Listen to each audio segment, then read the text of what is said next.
Good morning. तो देखो, हमने लास्ट लेक्चर में एक हाइब्रिडाइजेशन कंसेप्ट देखा था।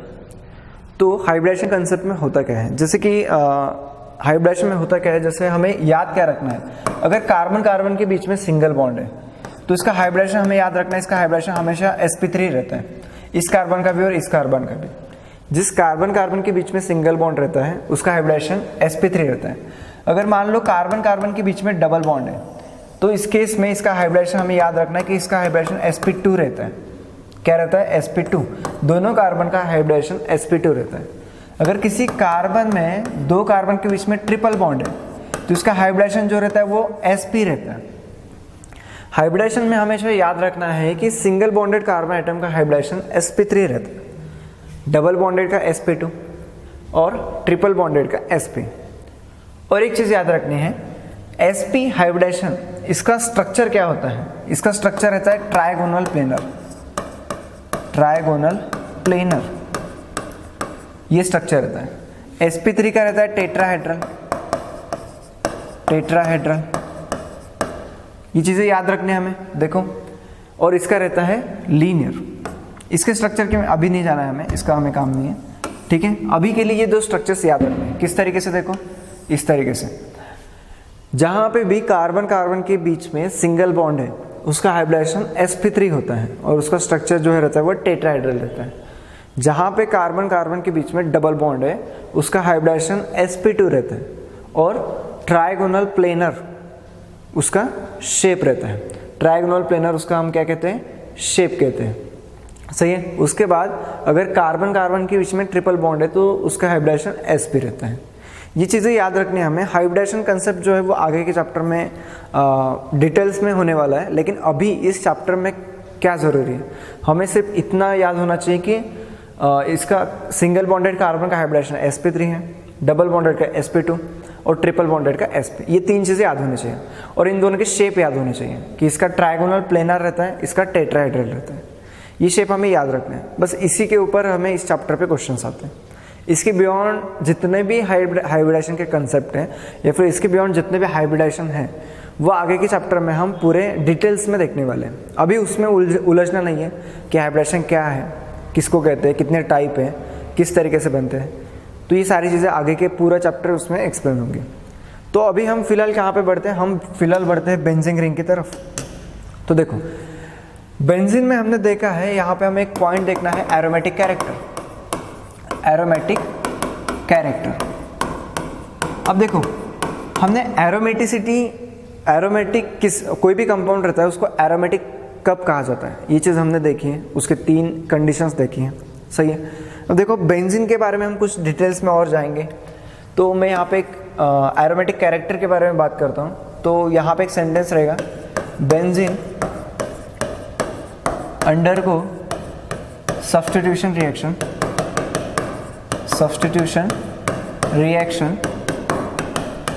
reaction rather than addition reaction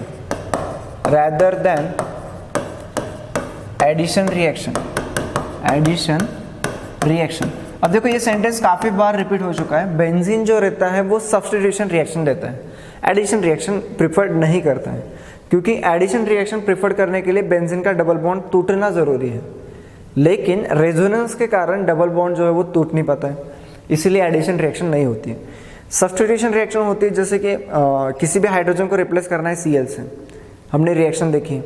replacement यानी हाइड्रोजन का निकालना है, उसकी जगह पे दूसरी चीज़ रखनी है, हैलोजन या फिर कुछ भी, उसी को हम कहते हैं सब्स्टिट्यूशन रिएक्शन। या फिर काफ़ी बार हमने क्लोरीन वगैरह लगाया है और काफ़ी बार हमने OH ग्रुप भी लगाया है, ग्लाइकोल वाला एग्जाम्पल। तो ये चीज़ याद होनी चाहिए कि बेंजीन जो है वो सब्स्टिट्यूशन रिएक्शन देता है और एडिशन रिएक्शन नहीं देता है।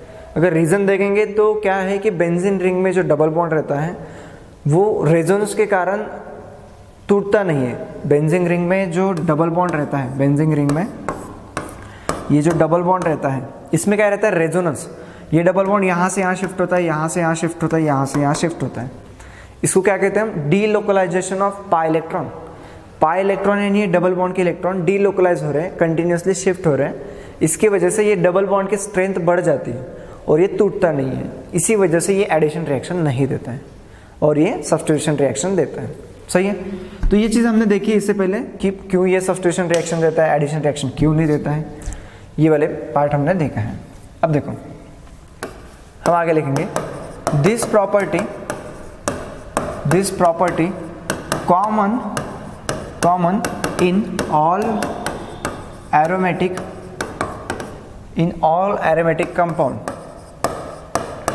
compound referred as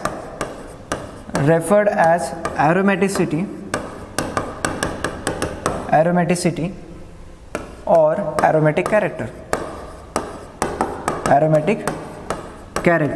अब देखो मैंने आपको बताया था कि कोई भी कंपाउंड एरोमेटिक कब रहता है, उसकी एक बेसिक डेफिनेशन हमने बताई थी कि बेंजीन के जैसे जिसके भी स्ट्रक्चर्स रहते हैं और जिसके केमिकल प्रॉपर्टीज बेंजीन जैसी रहती है, उसी को हम एरोमेटिक कंपाउंड कहते हैं। एक जनरल डेफिनेशन मैंने आपको बताई थी।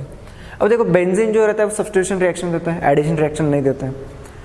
और बाकी सभी एरोमेटिक कंपाउंड्स भी, ज़्यादातर एरोमेटिक कंपाउंड्स भी यही प्रॉपर्टी शो करते हैं कि वो सब्स्टिट्यूशन रिएक्शन देते हैं, एडिशन रिएक्शन नहीं देते हैं। सही है। तो इसी प्रॉपर्टी को हम क्या कहते हैं कि कोई भी कंपाउंड सब्स्टिट्यूशन रिएक्शन देता है, एडिशन रिएक्शन नहीं देता है, इसी प्रॉपर्टी को कहा जाता है एरोमेटिक कैरेक्टर या फिर एरोमेटिसिटी। एरोमेटिसिटी क्या है, इसका मतलब क्या है कि जो बेंजीन की प्रॉपर्टी है, सब्स्टिट्यूशन रिएक्शन करती है, एडिशन रिएक्शन नहीं करती है, वही प्रॉपर्टी बहुत सारे कंपाउंड्स में कॉमन रहते हैं, यानी हर एरोमेटिक कंपाउंड में वो प्रॉपर्टी कॉमन रहती है।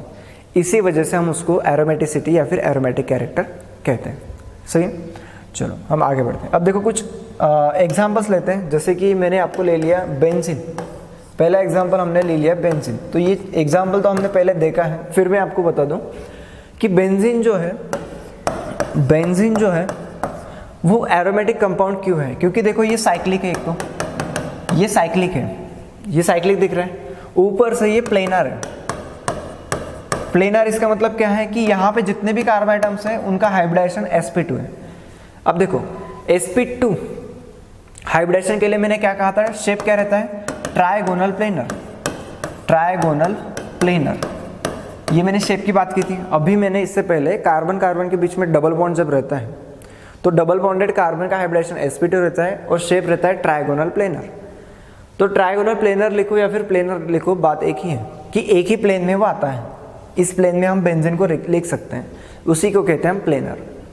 तो sp2 हाइब्रिडाइजेशन इसका मतलब क्या है कि इसका शेप जो है वो प्लेनर है। अब देखो ये कार्बन एटम sp2 है, ये कार्बन एटम sp2 है, ये भी कार्बन एटम sp2 हाइब्रिडाइज है, ये भी कार्बन एटम sp2 हाइब्रिडाइज है, ये भी sp2 है और ये भी sp2 हाइब्रिडाइज है। ये क्लियर हो रहा है।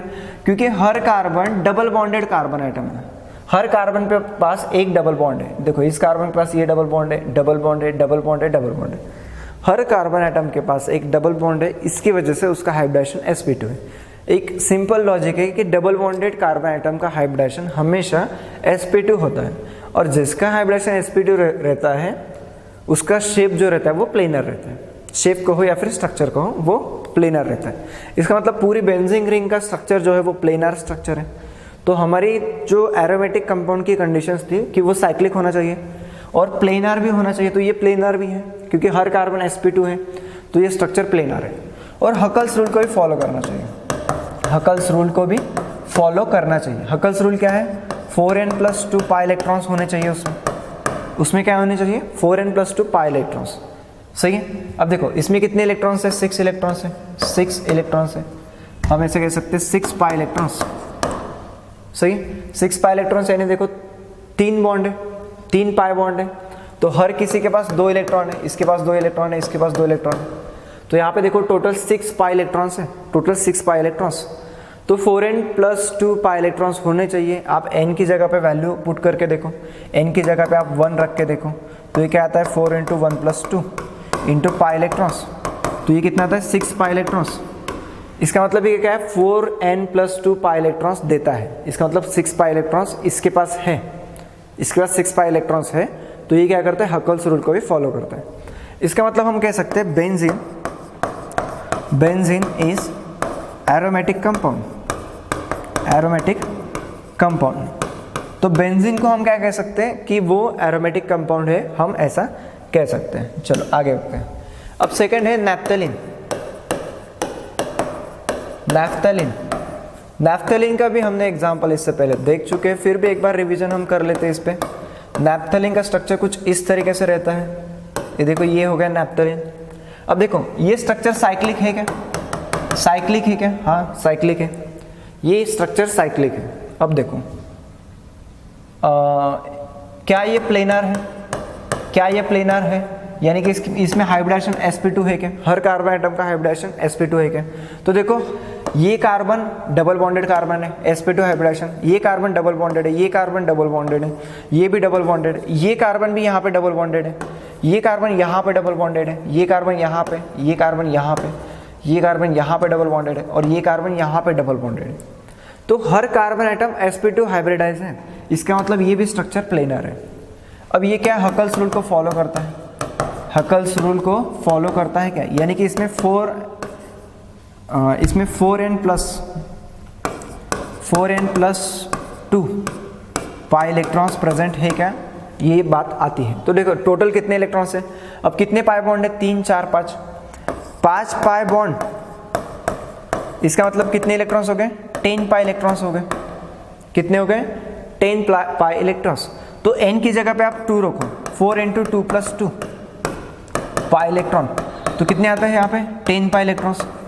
तो हकल्स रूल के मुताबिक 4n+2 पाई इलेक्ट्रॉन्स होने चाहिए। अगर आपने n की जगह पे 2 रखा तो 10 पाई इलेक्ट्रॉन्स आते हैं, और इस मॉलिक्यूल के अंदर भी 10 पाई इलेक्ट्रॉन्स प्रेजेंट है, 5 पाई बॉन्ड है, इसका मतलब 10 पाई इलेक्ट्रॉन्स है। तो हकल्स रूल भी यहाँ पे फॉलो होता है, यानी कि 4n+2 पाई इलेक्ट्रॉन्स इसमें प्रेजेंट है। तो तीनों रूल्स फॉलो होते हैं। तो नैफ्थलीन भी क्या है? नैफ्थलीन भी एरोमेटिक कंपाउंड है। क्या है ये? एरोमेटिक कंपाउंड है। सही, आगे बढ़ते हैं। अब देखो हम थर्ड एग्जांपल लेते हैं, पायरिडिन। पायरिडिन कहा जाता है, या फिर काफ़ी बार इसको पिरिडिन भी कहा जाता है, किसी भी नाम से आप बुला सकते हो।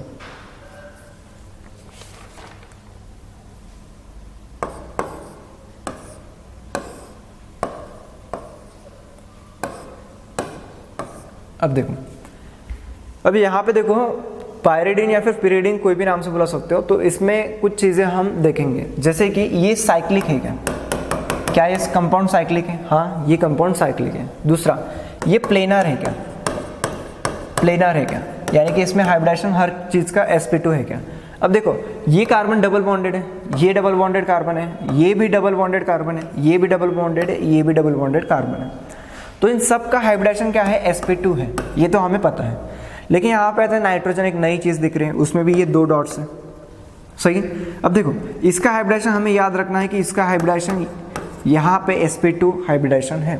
इस नाइट्रोजन एटम का पिरिडिन के अंदर, पायरिडिन के अंदर यहाँ पे इसका हाइब्रिडाइजेशन sp2 है। और ये जो 2 डॉट हैं, ये जो 2 डॉट हैं, इसको हम कहते हैं lone pair of electron. Lone pair of electron. सही है। अब देखो लोन पेयर ऑफ इलेक्ट्रॉन कहते हैं। अब हमें क्या करना है कि ये लोन पेयर ऑफ इलेक्ट्रॉन जो रहते हैं वो बॉन्ड फॉर्मेशन में पार्टिसिपेट नहीं करते हैं। लोन पेयर ऑफ इलेक्ट्रॉन जो रहते हैं वो कोई भी बॉन्ड बनाने के लिए 2 इलेक्ट्रॉन की ज़रूरत रहती है।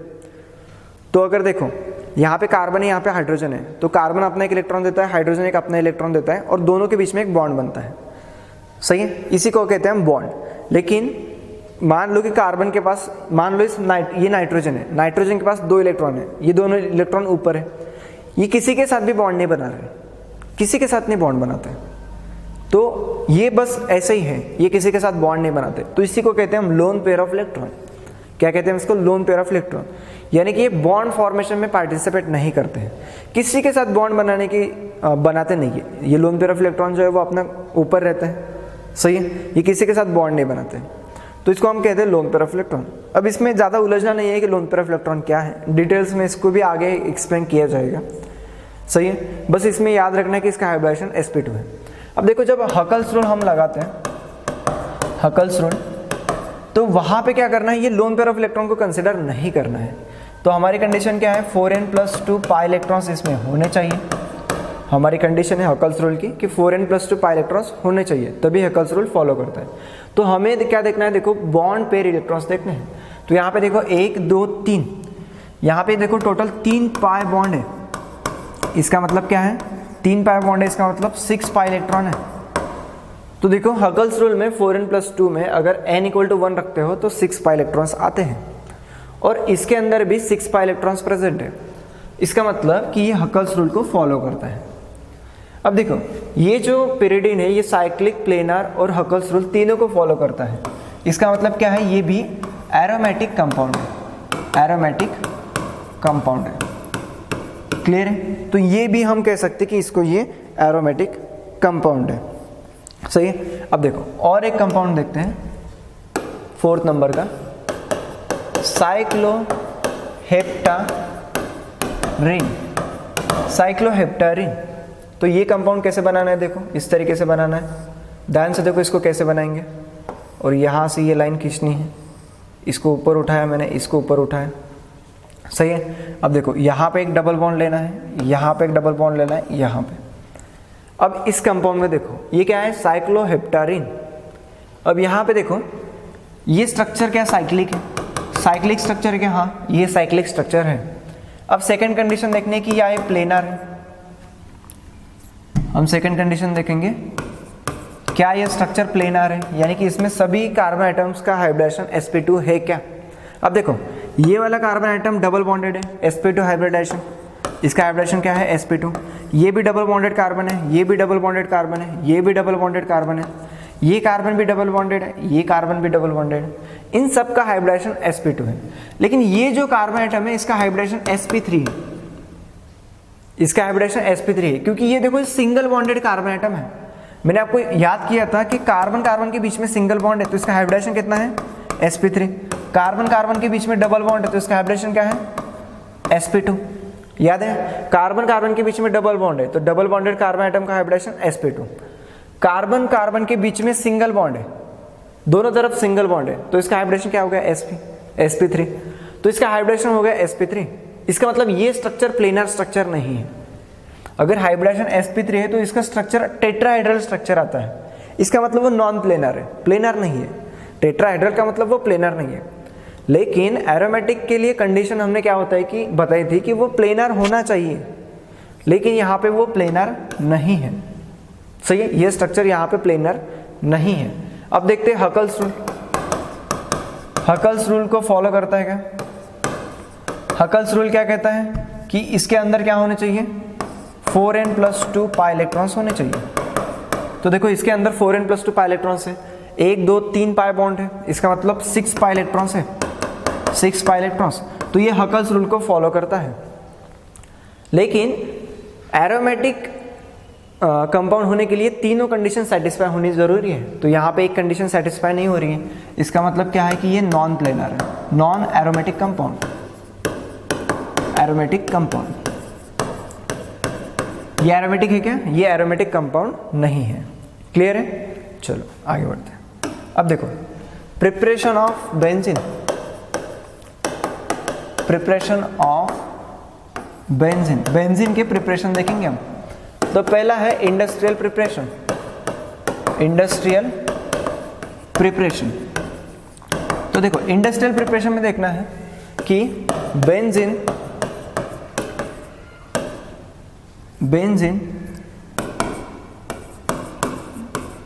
Prepare by coal tar and petroleum. अब देखो कोल टार और पेट्रोलियम ये बेंजीन के मेन सोर्सेस हैं, प्रिपरेशन के जो सोर्सेस हैं कोल टार एंड पेट्रोलियम, ये बेंजीन के मेन सोर्सेस है। इंडस्ट्रीज में अगर बेंजीन को प्रिपेयर करना होता है तो कोल टार और पेट्रोलियम प्रोडक्ट जो रहते हैं उसी से प्रिपेयर किया जाता है। सेकेंड मेथड देखते हैं इसके, फ्रॉम इथाइलिन। इथाइलिन, अब देखो फ्रॉम इथाइलिन इसका मतलब क्या है?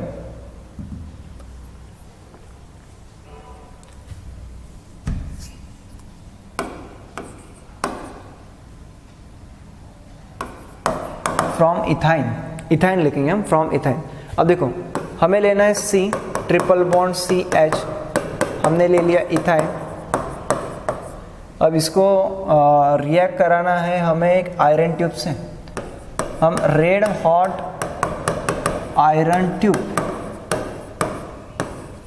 जहाँ पे टेम्परेचर रहता है 873 केल्विन, तो ये कन्वर्ट हो जाता है बेंजीन के अंदर। किस में कन्वर्ट हो जाता है? बेंजीन के अंदर कन्वर्ट हो जाता है। एक सिंपल रिएक्शन है, देखो इथाइन लिया हमने, इथाइन लिया, उसको रेड हॉट आयरन ट्यूब से पास कर दिया, रेड हॉट आयरन ट्यूब से पास कर दिया, तो क्या होता है? इसका एक ट्राइमराइजेशन होता है। क्या होता है? ट्राइमराइजेशन, एक वर्ड है ट्राइमराइजेशन, और ये कन्वर्ट हो जाता है बेंजीन के अंदर। देखो क्या क्या हमने इथाइन को लिया, उसको रेड हॉट आयरन ट्यूब, एक आयरन ट्यूब रहती है रेड हॉट आयरन ट्यूब, उसके अंदर से पास किया और उसको 873 केल्विन टेम्परेचर दिया। तो इथाइन का क्या होता है? ट्राइमराइजेशन होता है, ट्राइमराइजेशन, और वो बेंजीन में कन्वर्ट होता है। ट्राइमराइजेशन को समझते हैं हम, ये वर्ड बुक में मेंशन है, लेकिन ट्राइमराइजेशन होता क्या है? अब ये जो इथाइन है, इसको किस तरीके से लिखना है मैं आपको बताता हूँ। बेंजीन को आप कैसे लिखते हो? देखो यहाँ पे कार्बन लिखते हो, यहाँ पे एक कार्बन है, यहाँ पे एक है, यहाँ पे एक है, यहाँ पे एक है, और यहाँ पे कार्बन है। ये देखो बेंजीन की ही पोजीशन मैंने बताई है, इस तरीके से मैंने अरेंज किया कार्बन को। अब देखो यहाँ पे मैं देता हूँ ट्रिपल बॉन्ड, ये दे दिया मैंने ट्रिपल बॉन्ड, ये दे दिया ट्रिपल बॉन्ड, और यहाँ पे दे दिया ट्रिपल बॉन्ड। लिखने का तरीका याद रखो इसको, कि पहले बेंजीन रिंग के जो कार्बन रहते हैं उसको लिखना है, फिर इसके बीच में ट्रिपल बॉन्ड देना है, फिर लिखो यहाँ पे H H H H H, हर किसी को H देना है, H। ये क्लियर है? अब देखो ट्राइमराइजेशन होता क्या है? ट्राइमराइजेशन इसका मतलब क्या है? कि मर्ज हो जाना, कोई भी दो चीज़ें मिक्स हो जाना, इसको कहा जाता है मर। सही है? तो ट्राई यानी तीन चीज़ें मिक्स हो रही है, ट्राइमराइजेशन हो रहा है, और उससे बेंजीन मिल रहा है। तो देखो हमारे पास ये 3 इथाइन के मॉलिक्यूल्स हैं, ये एक मॉलिक्यूल है, ये एक दूसरा मॉलिक्यूल है, ये एक तीसरा है, तीनों अलग अलग है। बस मैंने इनको अरेंज थोड़ा सा समझने के हिसाब से अरेंज किया उसको, तीनों अलग मॉलिक्यूल्स हैं, लेकिन अपने को समझ में आए और कहाँ पे लिखना है वो तरीके को मैंने बताया। अब होता क्या है, जब हम इसको रेड हॉट आयरन ट्यूब से पास करते हैं एट 873 टेम्परेचर, तो ये बॉन्ड टूट जाता है और यहाँ पे चला जाता है, ये बॉन्ड टूट जाता है, यहाँ पे चला जाता है, ये बॉन्ड टूट जाता है, यहाँ पे चला जाता है। सिंपल प्रोसेस है। बॉन्ड ब्रेकिंग हो रही है, एक बॉन्ड टूट जाता है, यहाँ पे आ जाता है, ये बॉन्ड टूट गया, यहाँ पे आ गया, ये बॉन्ड टूट गया, यहाँ पे आ गया। अब होता क्या है, देखो इसकी प्रोसेस हम आगे देखते हैं। अब मैंने देखो ये बाकी चीज़ें और एक बार एज इट इज़ लिखनी है, मैंने आपको बनाने का तरीका बताया। अब देखो यहाँ पे double bond as it is है, ये बॉन्ड टूट के यहाँ पे चला गया, इसके बीच में आ गया। क्लियर है? अब देखो ये ट्रिपल बॉन्ड का डबल बॉन्ड, देखो यहाँ पे double bond as it is है, ये बॉन्ड टूट के यहाँ पे आ गया। अब देखो यहाँ पे double bond as it is है, और यहाँ से एक बॉन्ड टूट के यहाँ पे आ गया, ये आ गया। बाकी हाइड्रोजन एज इट इज़ है, हाइड्रोजन को कुछ किया क्या हमने? नहीं। अब गौर से देखो ये स्ट्रक्चर कौन सा है, ये स्ट्रक्चर कौन सा है, गौर से देखो, ये बेंजीन का स्ट्रक्चर है। बेंजीन का स्ट्रक्चर ये है ना, alternate double bond single bond, double bond single bond, double bond single bond, ये बेंजीन का स्ट्रक्चर है। इसी को हम ओवरऑल इस तरीके से लिखते हैं, इसी को हम ओवरऑल इस तरीके से लिखते हैं, ये बेंजीन का ही तो स्ट्रक्चर है। अब इसी को कहा जाता है ट्राइमराइजेशन, क्योंकि 3 इथाइन के मॉलिक्यूल्स मिक्स हो रहे हैं और बेंजीन का स्ट्रक्चर मिल रहा है। किस तरीके से मिल रहा है हमने देखा, इसी को कहा जाता है ट्राइमराइजेशन। आगे एक रिएक्शन देखते हैं। अभी बेंजीन को हम और एक तरीके से प्रिपेयर कर सकते हैं, सोडियम बेंजोएट से, सोडियम बेंजोएट, सोडियम बेंजोएट से बेंजीन को प्रिपेयर किया जाता है। अब देखो सोडियम बेंजोएट क्या रहता है, ये रहता है सोडियम बेंजोएट। इसका स्ट्रक्चर याद रखना है। इसको जब हम लाइम सोडा के साथ रिएक्ट कराते हैं, लाइम सोडा NaOH और CaO, सोडियम हाइड्रोक्साइड और कैल्शियम हाइड्रोक्साइड के मिक्सचर को लाइम सोडा कहते हैं, उसमें सोडियम हाइड्रोक्साइड रिएक्ट कर जाता है। सही है? और क्या करता है, यहाँ पे स्ट्रक्चर मिलता है benzene plus Na2CO3, sodium carbonate. तो हमें मिलता है बेंजीन और सोडियम कार्बोनेट। तो देखो हमें मिलता है बेंजीन और मिलता है सोडियम कार्बोनेट। हम इसी को कहते हैं ओवरऑल, इन दोनों के कॉम्बिनेशन को कहते हैं लाइम सोडा, लाइम सोडा। सही? तो जब हम सोडियम बेंजोएट को सोडियम बेंजोएट को रिएक्ट कराते हैं लाइम सोडा के साथ तो हमें बेंजीन और सोडियम कार्बोनेट मिलते हैं। अब किस तरीके से मिलते हैं ये भी तो ज़रूरी है। अब यहाँ पे होता क्या है, ध्यान से देखो, यहाँ पे क्या होता है, देखो मैं यहाँ पे आपको एक करा के बताता हूँ। ये देखो, यहाँ से Na2CO3 निकल जाता है। किस तरीके से, देखो यहाँ पे, हाँ, तो यहाँ पे मैंने लिख लिया है। देखो यहाँ पे Na2, ये Na आ गया, यहाँ पे Na2। CO3 कहाँ से आता है, ये कार्बन है C, और 1 2 3 ऑक्सीजन है, 1 2 3, तो ये CO3, ये होगा ना CO3। क्लियर है। Na2CO3 कहाँ से निकलता है, ये NaO है, और यहाँ पे ये Na2 है, यहाँ से Na2 निकलता है, और ये CO3 यहाँ से निकलता है। Na2CO3 बाहर निकल जाता है, और ये हाइड्रोजन जो है वो इस कार्बन पे लग जाता है, ये हाइड्रोजन यहाँ पे लग जाता है। तो इसका मतलब यहाँ पे आप हाइड्रोजन लिखो ना लिखो तो भी बेंजीन के अंदर यहाँ पे हर कार्बन के पास एक हाइड्रोजन रहता है, तो हमें जो मिलता है वो बेंजीन मिलता है।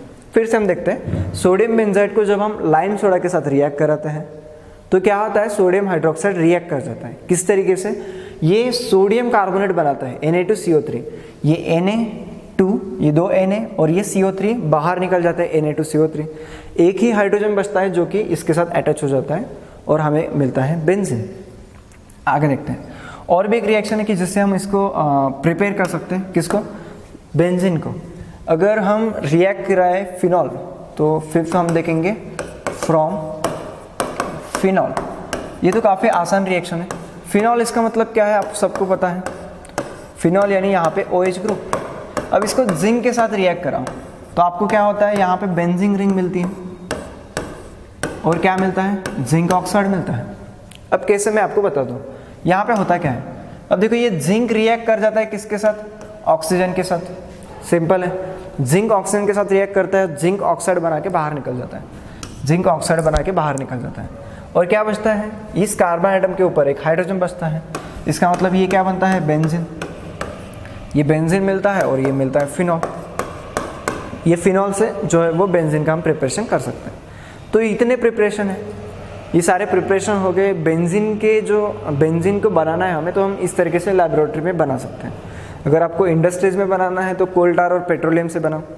अगर लैबोरेटरी में बनाना है तो फिनॉल से बना सकते हैं, सोडियम बेंजाइड से बना सकते हैं, या फिर इथाइन से बना सकते हैं। सही है, हर किसी अलग अलग प्रोसेस है, अलग रिएक्शन है, जो कि हमने अभी देखी है। सही है, अब बढ़ते हैं हम आगे बॉइलिंग पॉइंट, फिजिकल प्रॉपर्टीज़ की तरफ। तो देखो, बेंजीन की हम फिजिकल प्रॉपर्टीज़ देखेंगे। Physical properties of benzene.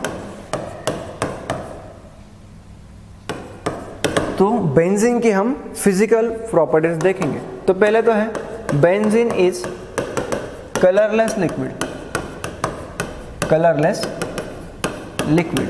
तो देखो, बेंजीन जो रहता है वो कलरलेस लिक्विड फॉर्म में प्रेजेंट रहता है। उसके बाद it's boiling point is 353 kelvin and melting point is 278.5 kelvin. तो देखो, बेंजीन जो रहता है वो कलरलेस लिक्विड रहता है, उसका कोई कलर नहीं रहता है और वो लिक्विड फॉर्म में प्रेजेंट रहता है। उसका बॉइलिंग पॉइंट 353 केल्विन है, मेल्टिंग पॉइंट 278 केल्विन है। थर्ड देखते हैं हम, it is insoluble in water, in water. Benzene जो रहता है वो वाटर में सोल्यूबल नहीं रहता है। हमने देखा है कि बेंजीन एक ऑर्गेनिक सॉल्वेंट है, वो वाटर में इनसोल्यूबल रहता है, और ईथर, क्लोरोफॉर्म, अल्कोहल इसमें सोल्यूबल रहता है। और बेंजीन के बारे में और एक चीज़ याद रखना है कि बेंजीन की डेंसिटी बहुत कम रहती है। ये कलरलेस लिक्विड है लेकिन उसकी डेंसिटी वाटर से कम रहती है। अगर आप वाटर और बेंजीन को मिक्स करोगे तो बेंजीन जो है वो वाटर के ऊपर अपर लेयर में आ जाता है।